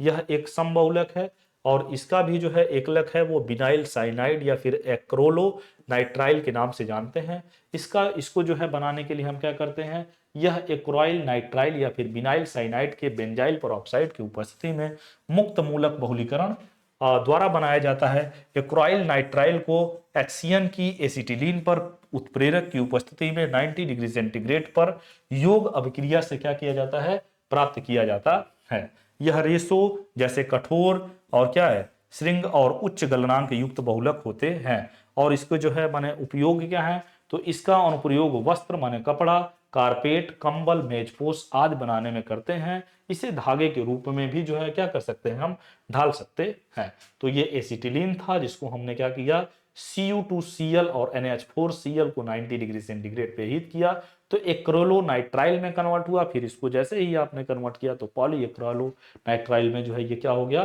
कन्वर्ट हो गया। अब यहाँ पे फिर है पॉलीमेथिल मैथिक्रोटिल, ठीक ना। तो ये जो है पॉलीमेथिल्स मेथाइल एक्राइल जो है जिसको हम बोलते हैं PMMA। अब जो है ये है, इसे हम जो है ल्यूसाइड या फिर हम बोल सकते हैं प्लेक्सिगेलास या फिर एक्रोलाइटल भी कहते हैं। यह एक समबहुलक है। ये मैथिक्रिलेट के जो है एकलक से बना हुआ है। माने इसके हम बोल सकते हैं कि पॉलीमेथिल मेथैक्रिलेट जो है वो मैथेक्रिलेट के एकलक के थ्रू बनाया जाता है। और ये कैसे बनता है, तो इसको भी जो है आप बनाने की टेक्निक्स को सीखेंगे तो ये कहा जा रहा है कि ये मैथेक्रिलेट के बेंजाइल पेरोक्साइड की उपस्थिति में मुक्त मूलक बहुलीकरण द्वारा बनाया जाता है। तो ये मेथेक्रिलेट को जो है हम क्या कर सकते हैं, पॉलीमेथिल मैथेक्रिलेट के फॉर्म में जो है बनाए हुए हैं। इसके जो गुण हैं वो आप बताएंगे कि यह एक कठोर, पारदर्शक एवं उच्च मृदुलन बिंदु युक्त बहुलक है। इसको 160 डिग्री सेंटीग्रेड के ऊपर के ताप पर यह रबर केस क्या हो जाता है, समान हो जाता है तथा यह अनेक प्रकार के रंग तथा हम बोल सकते हैं कि आभा ग्रहण करने में क्या होता है, सक्षम होता है। तो इस तरीके से आप इसको बता सकते हैं कि इसका भी जो है कुछ औद्योगिक उपयोग या प्रयोग बताएंगे। ये सारी चीजें जो है आप देखिए एक तरीके से क्या है, आपका थ्योरी बेस्ड है। इसमें कुछ भी ऐसा चीजें नहीं है कि आपको जो है माने कोई ट्रिक हो जो बता दिया जाए। सिंपली आपको ये जानना है कि इसका जो है एकलेक इसमें कौन सा यूज किया जाता है और कैसे इसको बनाया जाता है और इसका डेली लाइफ में उपयोग क्या है। इतना सारा एग्जाम्पल मैंने ले लिया है। इसमें जो है बेसिकली जो इंपॉर्टेंट है आपके पॉलीथीन, नाइलॉन 6 और बेकेलाइट और फिर जो है आपका जो टेफ्लॉन है और भी जो है जैसे बुनायस है और कुछ आपके जो है और भी जो इसमें एग्जाम्पल हैं उन सबको जो है आपको थोड़ा सा देखना है। तो ऐसा नहीं है कि बहुत ही माने ब्रॉड पार्ट पढ़ना है आपको, ये केवल जानना है कि कैसे कैसे इसको जो है आप बनाते हैं, इसका कुछ उपयोग आपको जान लेना है। तो अब जो है यहाँ पे कहा जा रहा है कि इसका उपयोग जो है लेंस, पारदर्शी पदार्थ, गुंबद, वायुयान की खिड़कियों, प्लास्टिक आभूषण, टेलीविजन स्क्रीन आदि बनाने में हम करते हैं। अब बुना एस रबर क्या है, तो इसको हम कैसे बनाते हैं। यह ब्यूटाडाइन तथा स्टाइरीन का सहबहुलक है। इसे स्टाइरीन और ब्यूटाडाइन रबर जो है SBR भी कहते हैं। यह एक सहबहुलक है। अब जो है इसमें जो एकलक यूज करते हैं वो ब्यूटाडाइन और जो है स्टाइरीन के मिश्रण से बनाते हैं। मिश्रण क्या है, यह 3 भाग जैसे ब्यूटाडाइन तथा ये इसका 3 भाग जो है माने एक तरीके से हम कह सकते हैं 3 हिस्सा ब्यूटाडाइन तथा 1 हिस्सा स्टाइरीन के मिश्रण को सोडियम की उपस्थिति में गर्म करके जो है क्या किया जाता है, तैयार किया जाता है। अब ये जो है ब्यूटाडाइन है और यहाँ पे हमने लिया हुआ है स्टाइरीन। अब इसको सोडियम के प्रेजेंस में जैसे ही हीट करोगे तो ये बुना एस में कन्वर्ट हो जाएगा और इसका नाम जो है बुना एस, माने ये कह सकते हैं ब्यूटाडाइन के ब्यू और सोडियम के ना और स्टाइरीन के एस को मिलाकर बनाया गया है। इसी वजह से इसको हम क्या बोलते हैं, बुना एस के नाम से जानते हैं। अब इसके कुछ गुण जान लेंगे। प्राकृतिक रबर की अपेक्षा इसकी तनन सामर्थ्य कम होती है, परंतु प्राकृतिक रबर की अपेक्षा इसमें उष्मा के प्रति प्रतिरोधक क्षमता अधिक होती है। प्राकृतिक रबर की भांति इसका हम कह सकते हैं वल्नीकरण माने वैल्यूनाइजेशन किया जाता है। अब इसके भी जो है उपयोग आप बता देंगे। इनका उपयोग गाड़ियों के टायर, रबर के सोल, बेल्ट, हार्स पाइप और गास्केट्स, कारपेट्स आदि बनाने में किया जाता है। अब बुना एन रबर, तो बुना एन रबर भी क्या है, इसको जो है ब्यूटाडाइन तथा एक्रोइल नाइट्राइल का जो है सहबहुलक के निर्माण में बनाया जाता है। इसमें भी जो एकलक है वो ब्यूटाडाइन तथा जो है एक्रोइलो नाइट्राइल लेकर हम बनाते हैं। अब जो है यह ब्यूटाडाइन तथा एक्रेलो नाइट्राइल के मिश्रण को सोडियम की उपस्थिति में गर्म करके जो है क्या बनाया जाता है। अब ये ब्यूटाडाइन है और ये एक्राइलो नाइट्राइल है जिसको हम सोडियम के प्रेजेंस में हीट कर रहे हैं, तो बुना एन रबर आपको जो है क्या हो रहा मिल रहा है। अब यहाँ पे फिर आप क्या बोल रहे हैं कि इसका जो गुण है ये उष्मा, प्रकाश, कार्बनीय विलायकों, तेलों तथा पेट्रोलों आदि की इसकी प्रतिरोधक क्षमता अधिक होती है। इसके गुण आप बताएंगे तो औद्योगिक जो है अनुप्रयोग, इसका अनुप्रयोग वायुयान उद्योग, गास्केट और जो है संवाहक बेल्ट, प्रिंटिंग रोलर्स तथा तेल प्रतिरोधक फैन बनाने में करते हैं। अब इसमें एक एग्जांपल आपका जो टेफ्लॉन है वो थोड़ा सा इंपॉर्टेंट है, इसको देखेंगे। इसे हम पॉली टेट्राफ्लोरोएथीन जिसको हम PTFE भी कहते हैं, यह एक टेट्राफ्लोरोओरो एथिलीन का जो है क्या है बहुलक है। यह एक समबहुलक है। इसमें जो एकलक हम लेते हैं वो टेट्राफ्लोरोएथिलीन लेते हैं और ये जो है इसके जो विचरण होते हैं ये टेट्राफ्लोरोएथिलीन को दाब में अमोनिया परऑक्सोलेट सल्फेट की उपस्थिति में गर्म करके जो है क्या किया जाता है, बनाया जाता है। और फिर आप यहाँ पे ये बता सकते हैं कि टेट्रा फ्लूओर एथिलीन और जो है क्लोरोडाई फ्लूरोमेथेन के को HCl के साथ 90 कहने का क्या मतलब है, 900 90 नहीं 900 डिग्री सेल्सियस पर गर्म करके जो है क्या किया जाता है, प्राप्त किया जाता है। तो आप जो है ये कैसे बनाओगे, तो आपसे देखिए लिखा जाए क्लोरोडाई फ्लूरोमेथेन, ठीक ना, को HCl के प्रेजेंस में माने 900 डिग्री सेल्सियस माने 900 डिग्री सेल्सियस पे हीट करते हैं तो टेट्रा फ्लूरोएथिलीन प्राप्त होता है। और टेट्रा फ्लूरोएथिलीन को फिर जो है सोडियम सॉरी माने NH4 का होल ट्वाइस H2O2 के साथ जो है अमोनियम क्या पराक्सोलेट सल्फेट के साथ जो है जैसे ही गर्म करते हैं उच्च दाब पर, तो ये जो है किसमें कन्वर्ट हो जाता है, टेफ्लॉन में कन्वर्ट हो जाता है। तो इस तरीके से ये टेफ्लॉन आप देख लोगे। अब यहाँ पे फिर कह सकते हैं कि टेफ्लॉन का कुछ यूज बता दो आप, तो टेफ्लॉन का यूज बताओगे आप, यह एक मजबूत बहुलक है, इसकी प्रतिरोधक क्षमता जो है क्या बोल सकते हैं, इसकी प्रतिरोधक क्षमता उष्मा अम्लों तथा क्षारों के प्रति बहुत अधिक होता है, विद्युत का कुचालक है तथा इसका उपयोग हम मृदुलन बिंदु पर 350 डिग्री सेंटीग्रेड पर करते हैं। और इसका जो उपयोग है वो औद्योगिक अनुप्रयोग आपको बताएंगे, न चिपकने वाले बर्तनों के विलेपन करने में, गास्ट्रिक्स रसायन रखने वाले बर्तन, रसायन ले जाने वाले पाइप और विद्युत उपकरणों में विद्युत रोधी के रूप में तक केबल तार आदि बनाने में करते हैं। तो ये जो है जो आपका टेफ्लॉन वाले पार्ट थे, इनको जो है यहाँ पे क्या किया गया है आपको बताया गया है। अब जो है यहाँ पे टेफ्लॉन में हमने देखा था कि नॉन स्टिक यूटेंसिल के विलोपन करने पे और गास्केट रसायन रखने वाले बर्तन, रसायन ले जाने वाले पाइप, विद्युतीय उपकरणों के विद्युत रोधी के रूप में केबल तार आदि में करते हैं। तो इस तरीके से हमने जो है ये उसके एक एक जो टाइप्स देखे टेफ्लॉन के, ये सब एडिशन पॉलीमर के ही आपने क्या देखे, एक एक टाइप्स देखे और उसके कुछ कुछ कुछ गुण देखे, उसको कैसे बनाएंगे वो सारी बातें आपने देखा। अब आगे के पार्ट में जो है आप कंडेंसेशन पॉलीमर में ही सेम जो है काम करेंगे कि कुछ संघनन बहुलक तथा उनके औद्योगिक अनुप्रयोग, मतलब आपको जिस तरीके से एडिशन पॉलीमर में कई सारे एग्जांपल बताए गए, पॉलीथीन बनाया गया, टेफ्लॉन बताया गया, PVC बताया गया, और जो है इस तरीके से आप जो है अब कंडेंसेशन पॉलीमर में भी कुछ एग्जांपल आप देखोगे और उनके कैसे उसका व्यंजन करोगे, कैसे जो है क्या उनके गुण हैं, क्या औद्योगिक अनुप्रयोग हैं, वो सारी चीजें इसमें भी एक एक करके आप जानोगे और सीखोगे। तो आइए हम देखते हैं कंडेंसेशन पॉलीमर में some condensation polymers and their industrial usages. Nylon 6, तो अब नाइलॉन 6 कैसे बनाओगे, तो अब जो है यहाँ पे कहा जा रहा है कि यह आपसे बोला जा रहा है कैप्रोलैक्टम को गर्म करके बनाया जाता है। कैप्रोलैक्टम जो है एक टाइप का मोनोमर है। तो अब जो है कहा जा रहा है कि कैप्रोलैक्टम निम्न अभिक्रियाओं द्वारा जो है साइक्लोहेक्सेन से प्राप्त किया जाता है। अब यहाँ पे देखिए क्या कहा जा रहा है आपसे, साइक्लोहेक्सेन हमने लिया, इसका ऑक्सीकरण माने कराया और जो है ये साइक्लोहेक्सोनोन में कन्वर्ट हुआ, फिर इसको जो है आपने NH2OH और H2O यहाँ से बाहर हुआ तो ऑक्जियाम में कन्वर्ट हुआ, फिर जो है इसको एस्टोएसोफेयर में लिया, कैप्रोलैक्टम बनाया, फिर इसको हीट किया, तब ये फिर ई एम्यूनो जो है कैप्रोलाइक अम्ल में कन्वर्ट हुआ, फिर इसको जब आप हीट किए तब जाके यहाँ पे नाइलॉन 6 फॉर्म हो रहा है। तो ये एक लंबा प्रोसेस है, उतना आपको जानने की कोई रिक्वायरमेंट नहीं है, ये सिंपल जानना है कि जैसे नाइलॉन 6 है उसको आप किस तरीके से जो है बनाओगे, माने उसमें कौन सा मोनोमर यूज करोगे, तो सिंपल बोल दोगे कि कैप्रोलैक्टम का यूज करके आप जो है बना सकते हैं। इसके गुण क्या है, तो यह है एक रंगहीन उच्च गलनांक युक्त समबहुलक है तथा इसमें उच्च ताप पर भी ये अस्थायी रहता है। और इसका कुछ आप अब क्या बोलोगे, औद्योगिक अनुप्रयोग बताओगे, तो इसका जो है अनुप्रयोग हम टायर कार्ड, वस्त्र, वस्त्र माने कपड़ा, रस्सी, दांतों के ब्रश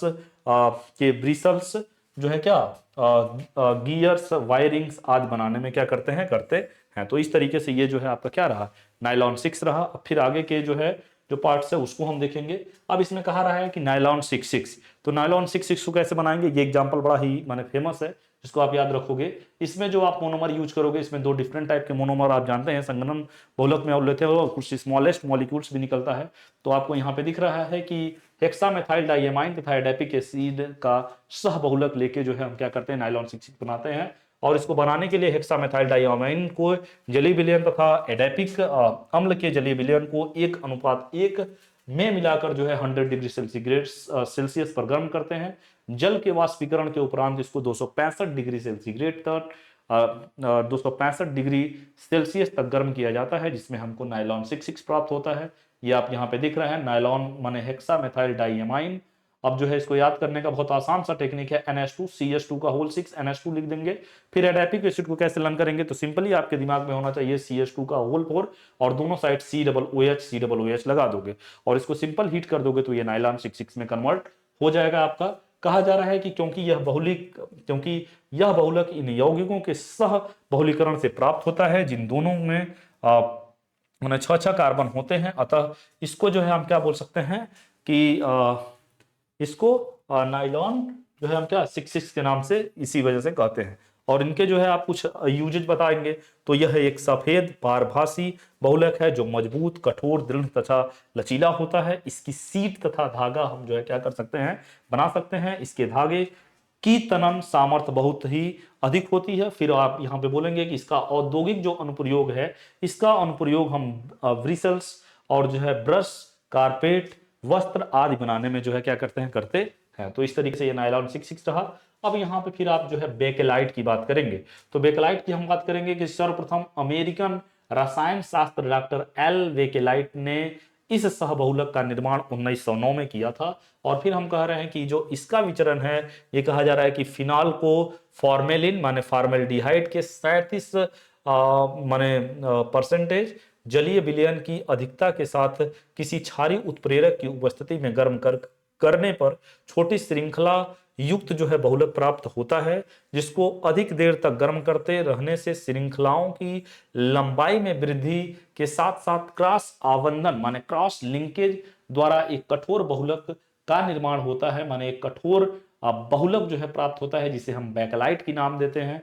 अब जो है यही आपसे बोला जा रहा है कि जो ये फॉर्मेल्डिहाइड है, इसको आपने फिनॉल के साथ एक उत्प्रेरक माने के साथ हीट किया हुआ है, तो आपको जो है एक बेकेलाइट का ये स्ट्रक्चर है इस तरीके से बनता हुआ दिख रहा है। अब इनके जो है कुछ गुण बता देंगे, तो बेकेलाइट एक क्रॉसबद्ध ताप दृढ़ माने बहुलक है। यह कठोर जल, अम्ल तथा रसायनों के प्रति प्रतिरोधक क्षमता रखने वाले बहुलक है। यह विद्युत रोधी होता है। अब जो है इसका भी औद्योगिक अनुप्रयोग किसका बताएंगे, तो आप जो है बेकेलाइट का औद्योगिक जो है क्या अनुप्रयोग बताएंगे कि इसका अनुप्रयोग विद्युत रोधी स्विच जो प्लग होते हैं, स्विच होते हैं, और फिर कहा जा रहा है तथा हैंडल जो कुकर को वगैरह में हैंडल वगैरह लगाए जाते हैं, उन सब में जो है इसका प्रयोग किया जाता है। बेकेलाइट को सांचे में ढालकर टेलीफोन, रेडियो, टेलीविजन के हिस्से, और फिर बोला जा रहा है कंघे, ग्रामोफोन्स के रिकॉर्डर, मेज के ऊपर लगने वाले जो है फार्माइक सतह आदि जो है बनाने के उपयोग में जो है बेकेलाइट का हम प्रयोग करते हैं। तो इस तरीके से ये बेकेलाइट आपका रहा। इसका स्ट्रक्चर थोड़ा सा आप देख लेंगे, देखिए ये इस तरीके से 2 बार ये साइक्लोहेक्सेन टाइप का बना के उस पे जो है OH बने। ये जब आप 2-3 बार बनाओगे तो आसानी से जो है इसको आप याद कर लोगे। अब यहाँ पे फिर आपसे कहा जा रहा है कि मेलेमाइन, जिसको हम फॉर्मेल्डिहाइड बहुलक के नाम से जानते हैं, जिसको शॉर्ट में MFP के नाम से हम जानते हैं, मेलामाइन फॉर्मेल्डिहाइड पॉलीमर। अब जो है ये कहा जा रहा है कि इसका विचरण कैसा है, तो मेलामाइन को फॉर्मेल्डिहाइड की अधिकता में 800 डिग्री सेंटीग्रेड पर गर्म करने पर यह जो है सहबहुलक प्राप्त होता है। अब ये जो है मेलामाइन है, इसको फॉर्मेल्डिहाइड के साथ आप हीट कर रहे हो तो सीधे जो है ये आपको क्या मिल रहा है, मेलामाइन जो है आपको प्राप्त हो रहा है। और ये कह सकते हैं कि इसके जो है कुछ आप गुण बता दीजिए, तो यह कठोर, जल, उष्मा तथा रसायनों के प्रतिरोधक तथा तनन सामर्थ्य रखने वाला बहुलक है। औद्योगिक अनुप्रयोग जो है इनका आप जो बताओगे, तो इसका उपयोग हम प्लास्टिक, करकरी जैसे माने प्याले प्लेट कहने का क्या मतलब है, जो भाई प्लेट वगैरह बनते हैं, तो इस तरीके से हम कर सकते हैं कि प्याले, प्लेट आदि बनाने में करते हैं, जो गिरने पर नहीं टूटते हैं। और इसके अतिरिक्त इसे हम बोल सकते हैं अविलागी पदार्थ, माने हम बोल सकते हैं एडेसिव तथा लैकर्स भी हम क्या कर सकते हैं, बनाते हैं। तो इस तरीके से ये जो है मेलामाइन को आपने पढ़ा।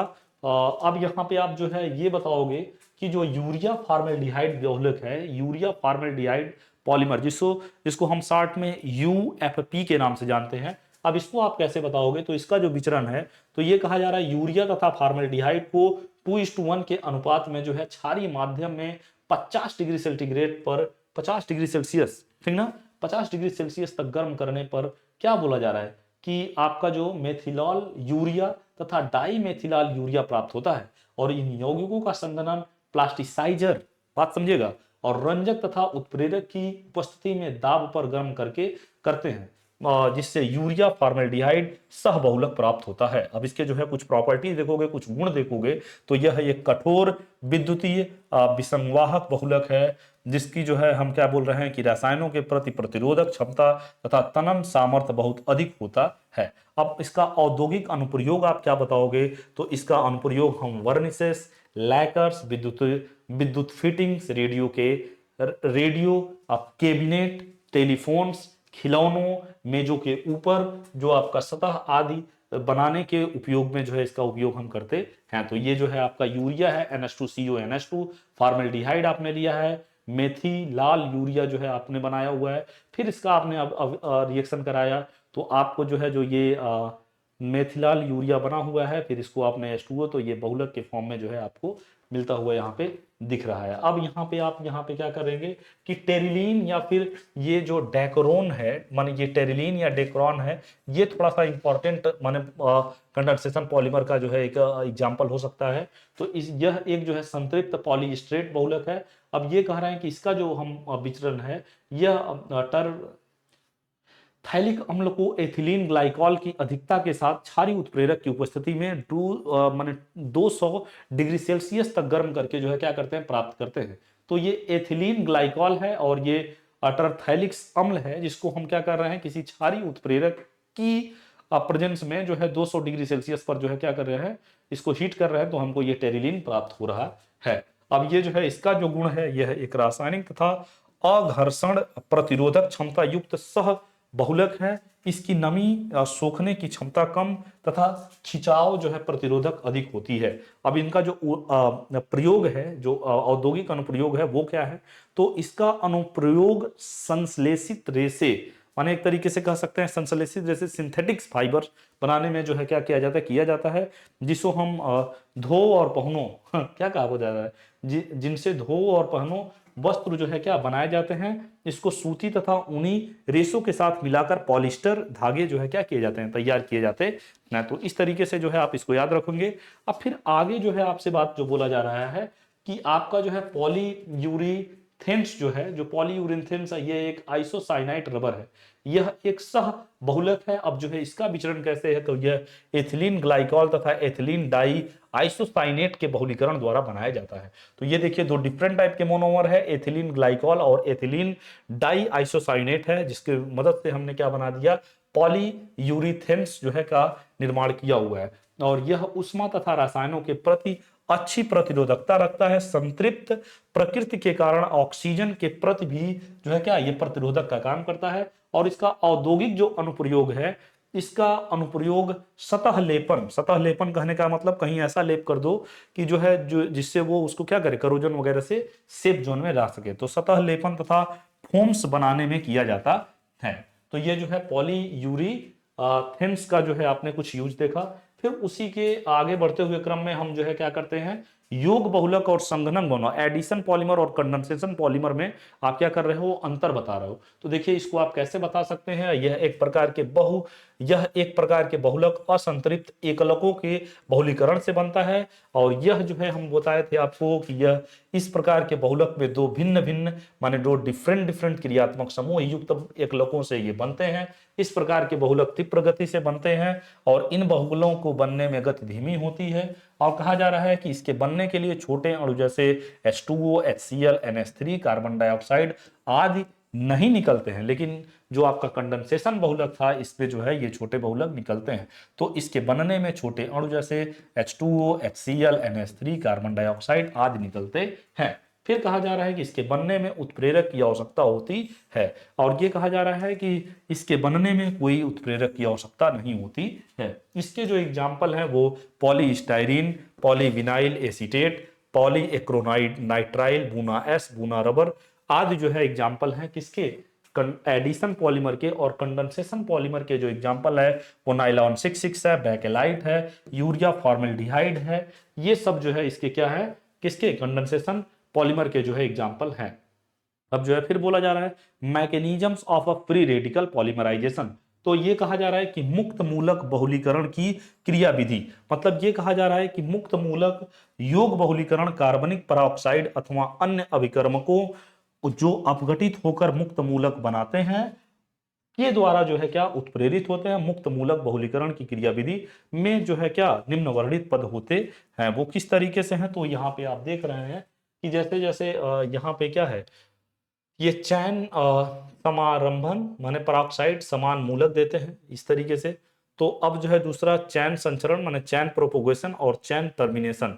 तो श्रृंखला समारंभन पद में उत्पन्न मुक्त मूलक की एल्कीन माने असंतृप्त अणु के साथ जो है क्या योग करके नया मुक्त मूलक बनाते हैं। तो ये जैसे आपका क्या है कि ये चैन इनिशिएशंस में आप देख रहे हैं कि RCH2, ये CH2, अब यहाँ पे क्या है एक अलग जो है यही पार्ट है। अब इसको जो है आपने इसका क्या कर दिया, एक माने ये बॉन्ड को एक इधर कर दिया, एक इधर माने तोड़ दिया हुआ है। तो अब जो है कार्बनिक विदलन द्वारा मुक्त ये किस तरीके से हो रहा है कि जो यहाँ पे दिखाया गया है। तो ये अलग अलग पार्ट में जो है इसका आप क्या कर रहे हैं, टर्मिनेशन इनिशिएशन कर रहे हैं। अब फिर यहाँ पे कहा जा रहा है कि चैन जो टर्मिनेशन कर रहे हैं, श्रृंखला बढ़ने के क्रम रुक जाता है जब दो मुक्त मूलक आपस में संयोग कर जाते हैं अथवा इनका अनुमातन जो है क्या डिस्प्रोपोर्शन हो जाता है। तो इस तरीके से ये लिखा गया है, आपको यहाँ पे दिख रहा है कि किस तरीके से आपने इसका जो है टर्मिनेशन किया हुआ है, ठीक ना। अब ये जो है बायो बहुलक का सामान्य अध्ययन, देखिए ये जो है जो अभी टर्मिनेशन वाला पार्ट मैंने यहाँ पे दिया हुआ है, ये थोड़ा सा माने हमने एक तरीके से हम कह सकते हैं कि मुक्त मूलक बहुलीकरण की जो क्रियाविधि है, mechanism of free radical polymerization, ये जो है आपके हम कह सकते हैं कि सिलेबस में नहीं है, लेकिन यहाँ पे ये चीजें बता दी गई है कि कैसे जो है इसके आप जो है एक तरीके से इसका मैकेनिज्म आप पॉलीमर के कैसे कर सकते हैं। तो अब जो है mechanism of free radical polymerization को जो है 3 स्टेप में जो है आप इसको कर सकते हैं। एक आपका जो है बेसिक है चैन इनिशिएशन, आप याद रखोगे, दूसरा चैन प्रोपोगेशन, फिर चैन टर्मिनेशन के बेसिस पे। ये आपको जानना नहीं है, केवल ये स्टेप जानते रहो कि उसका मैकेनिज्म इस तरीके से चैन इनिशिएशन और चैन प्रोपोगेशन और चैन टर्मिनेशन के बेसिस पे ये चीजें होती है, ठीक ना। यहाँ पे जो है उतने डीप में जाने की जरूरत नहीं है, यहाँ हमने PDF में दे दिया हुआ है, इस वजह से हम उसको माने वहां पे एक्सप्लेन नहीं कर रहे हैं। अब यहाँ पे कहा जा रहा है कि बायो बहुलकों का सामान्य अध्ययन, general idea of bio polymers. तो अब हम यहाँ पे कह रहे हैं कि वे बहुलक जिनका उपयोग बिना किसी विपरीत प्रभाव के औषधि के रूप में अथवा शरीर के अंगों की मरम्मत में किए जाते हैं, उसी को हम क्या कहलाते हैं, बायो बहुलक के नाम से जानते हैं। माने आप जानते हैं कि बहुत सारे ऐसे ऑपरेशंस वगैरह में आप थ्रेड से ही उसकी सिलाई कर देते हैं, जो भाग टूटा उटा रहता है। तो अब जो है वो थ्रेड उसी के अंदर जो है आसानी से क्या हो जाता है, डिकम्पोज हो जाता है, गल जाता है। तो वो क्या है, माने general idea of a biopolymer है। वो धागा जो है सोचिए आपके जो है बॉडी में क्या कर गया, डिकम्पोज कर गया। तो यही कहा जा रहा है आपसे कि वे बहुलक जिनका उपयोग बिना किसी विपरीत प्रभाव के औषधि के रूप में अथवा शरीर के अंगों की मरम्मत में किए जाते हैं, उसी को हम क्या कहते हैं, बायो बहुलक के नाम से जानते हैं। अब ये कहा जा रहा है कि इन बहुलकों के भौतिक तथा रासायनिक गुण शरीर के अनुकूल होते हैं तथा इन्हें हम इच्छा अनुसार आकार दिया जा सकता है। कुछ प्रमुख बायो बहुलक तथा उनके अनुप्रयोग निम्न प्रकार से दिए गए हैं। अब ये कहा जा रहा है कि पॉलीप्रोपाइलीन एक अनुप्रयोग हृदय नलिकाएं तथा रक्त छन्ने आदि में करते हैं। पॉलीयूरिथेन का अनुप्रयोग रक्त छानने, हृदय वाल्व आदि में करते हैं। डेक्रोन तथा टेफ्लॉन की बनी रक्त नलिकाओं का अनुप्रयोग हृदय के उपमार्ग माने सल्क्रम माने ये हम बोल सकते हैं बाईपास सर्जरी ऑफ हार्ट में के उपरांत हम जो है करते हैं। और ये कहा जा रहा है कि एक्राइलिक हाइड्रोजिल्स का अनुप्रयोग हम जो है ग्राफ्टिंग में किया जाता है। तो इस तरीके से ये जो है कुछ जो पॉलीमर्स है जिनका यूज हम कर रहे हैं वो चीजें यहाँ पे आपको बताया जा रहा है। इसके अतिरिक्त स्टार्च, सेलुलोज, ग्लाइकोजोन तथा प्रोटीन भी बायो बहुलक के क्या है, उदाहरण हैं। अब पॉलीसेकेराइड्स, तो पॉलीसेकेराइड्स में कैसे आप बताओगे, स्टार्च आ गया C6H10O5, यह कार्बोहाइड्रेट के वर्ग पॉलीसेकेराइड में आता है। स्टार्च की एकलक इकाई अल्फा जो है ये ग्लूकोज और अल्फा ग्लूकोज के अणु जो है संघनन द्वारा 1,4 और 1,6 ग्लाइकोसाइड्स आबंध से जुड़ते हैं तथा जल के अणुओं का क्या करते हैं, निराकरण होते हैं। स्टार्च लगभग सभी प्रकार के पेड़ पौधों में पाया जाता है। विशेष रूप से यह जड़ों तथा बीजों में संचित रहता है, जैसे गेहूं, मक्का, चावल, आलू आदि में स्टार्च आदि बड़े मात्रा में जो है क्या कहती है, रहती है। पेड़ पौधों में स्टार्च का संश्लेषण क्लोरोफिल तथा सूर्य के प्रकाश की उपस्थिति में कार्बन डाइऑक्साइड और वाटर के संयोग से होता है। इस प्रक्रम को जो है हम क्या कर सकते हैं, प्रकाश संश्लेषण माने फोटोसिंथेसिस कहते हैं। इसमें ऑक्सीजन निकलता है। तो ये आप जानते ही हैं, स्टार्च एक रंगहीन अक्रिस्टलीय चूर्ण होता है जिसका अणुभार बहुत क्या होता है, अधिक होता है, परंतु गलनांक निश्चित नहीं होता है। अब फिर आप यहाँ पे क्या बता रहे हो, यह जल में जो है क्या है, यह जल में अविलेय होता है। स्टार्च दो पॉलीसेकेराइड्स का मिश्रण होता है जिन्हें क्रमशः हम क्या बोल सकते हैं, एमाइलोज, अणुभार 10,000 से 5 क्या लाख तक, एमाइलो पेप्टिन सॉरी एमाइलो पेक्टिन अणुभार 50,000 से 10 लाख कहते हैं। अब जो है कह रहे हैं स्टार्च का उपयोग भोजन के रूप में किया जाता है। यह कागज के लेप तथा हम बोल रहे हैं कि साइजिंग में के प्रयोग में जो है क्या किया जाता है। और स्टार्च उपयोग घुले वस्त्र में कलफ लगाने, आसंजक जैसे हम कह सकते हैं लेई बनाने, सूती उद्योग आदि में किया जाता है। स्टार्च नाइट्रेट का जो है क्या उपयोग विस्फोटक बनाने में भी जो है किया जाता है। तो ये जो है जो आपका एक तरीके से इन सब का जो है पॉलीमर का जो हल्का फुल्का माने बायोडिग्रेडेबल वाले पार्ट्स में है, वो सब चीजें हम यहाँ पे क्या कर रहे हैं, डिस्कस कर रहे हैं। अब यहाँ पे कह रहे हैं ग्लाइकोजोन, तो कहा जा रहा है ग्लाइकोजोन जिस प्रकार से स्टार्च पेड़ पौधों का संचित भोजन है, उसी प्रकार से ग्लाइकोजोन जीव जंतुओं का क्या है, संचित भोजन है। अतः हम कह रहे हैं कि ग्लाइकोजोन को जंतु स्टार्च भी कहा जाता है। जीव जंतुओं में यह लीवर, मांसपेशियों, श्वेत रुधिराणुओं जो है व्हाइट ब्लड हम बोल सकते हैं कार्पलेस, कवक, फंगी तथा जीवाणु में पाए जाते हैं। ग्लाइकोजोन की एकलक इकाई जो है क्या है, अल्फा ग्लूकोस है, क्यू ग्लूकोस है। और स्टार्च की भांति यह भी ग्लूकोस अणुओं के संघनन से 1 से 4 और 1 से 6 ग्लाइकोसाइड्स आबंधों द्वारा जुड़ने से बनता है। यह एक रंगहीन अक्रिस्टलीय चूर्ण होते हैं जिसका अणुभार 10 लाख से 50 लाख तक का होता है। फिर आप क्या बताओगे, सेलुलोज, तो सेलुलोज में जो है इसका जनरल फार्मूला C6H10O5N, यह पेड़ पौधों की कोशिकाओं दीवार की मुख्य अवयव है तथा पृथ्वी पर सबसे अधिक पाए जाने वाला कार्बनिक पदार्थ है। यह रुई, लकड़ी, सन, भूसा आदि में काफी मात्रा में रहता है। स्टार्च की तरह यह भी पॉलीसेकेराइड जो है क्या है, कार्बोहाइड्रेट है जिसका सूत्र आपको हमने बताया। सेलुलोज बहुलक ग्लूकोज इकाइयों के संघनन से बना है जो 1 से 4 ग्लाइकोसाइड और जो है क्या आबंध द्वारा जुड़े होते हैं। सेलुलोज एक रंगहीन अक्रिस्टलीय ठोस है जिसका गलनांक नहीं होता है। गर्म करने पर यह अपघटित हो जाता है। यह जल तथा क्या अधिकतर कार्बनिक विलायकों में क्या है, अविलेय होता है। सेलुलोज का उपयोग कागज, कृत्रिम विस्फोटक जैसे गन, काटन, प्लास्टिक्स आदि, सेलुलाइट्स और हम बोल सकते हैं कोलोडीन आदि के बनाने में जो है क्या किया जाता है। अब जो है एक टाइप जो है प्रोटीन है उसको भी हम देखेंगे। यह प्रकृति में पाया जाने वाला संकीर्ण नाइट्रोजन युक्त कार्बनिक यौगिक है। यह जंतुओं तथा पौधों दोनों ही कोशिकाओं में उपस्थित क्या होता है, जो द्रव्य का आवश्यक अवयव है। मनुष्य के शरीर में खाल, नाखून, मांसपेशियों, बाल, खून आदि सब में अधिकांश जो है क्या प्रोटीन ही है। प्रोटीन दूध, पनीर, मांस, मछली, अंडा, दालें, अनाज, मटर, मूंगफली आदि सोयाबीन में उपस्थित रहते हैं। ठीक ना, तो इस तरीके से ये चीजें जो है आपको बताई गई। फिर कह रहे हैं सामान्य प्रोटीन सफेद क्रिस्टलीय ठोस है जो जल तथा अधिकतर कार्बनिक विलायकों में विलेय होता है। इनका कोई निश्चित क्या गलनांक नहीं होता है। इनका भार बहुत अधिक होता है।